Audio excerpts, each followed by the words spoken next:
Hello बच्चों, let's see this question. The question says oxysomes F0 F1 particles occurs on options हैं thylakoids, mitochondrial surface, inner mitochondrial membrane and chloroplast surface. So the key concept here is oxysomes. ये spherical या फिर knob like structure है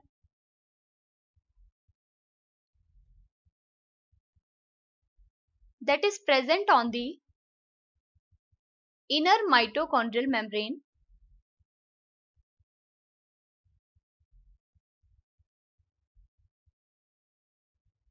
इसका structure कुछ इस तरीके से होता है.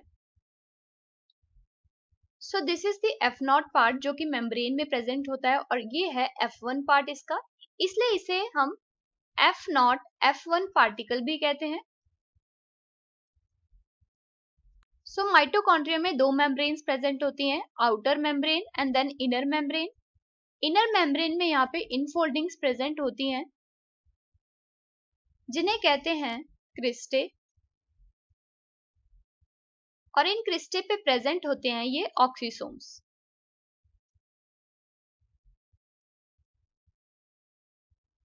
सो दिस इज द ऑक्सीसोम जो कि रिस्पॉन्सिबल होता है फॉर एटीपी सिंथेसिस, इसलिए इसे एटीपी सिंथेस भी कहते हैं.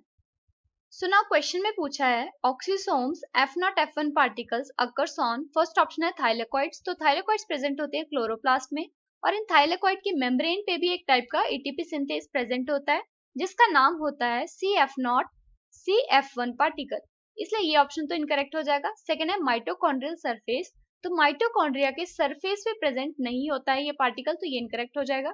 थर्ड है इनर माइटोकॉन्ड्रियल मेम्ब्रेन, तो ये ऑप्शन हमारा करेक्ट हो जाएगा क्योंकि इनर माइटोकॉन्ड्रियल मेम्ब्रेन में ही प्रेजेंट होते हैं ये ऑक्सीसोम्स. लास्ट ऑप्शन है क्लोरोप्लास्ट का सरफेस, तो ये भी इनकरेक्ट हो जाएगा. So the final answer here is option C, that is inner mitochondrial membrane. Hope you understood it well. Best of luck.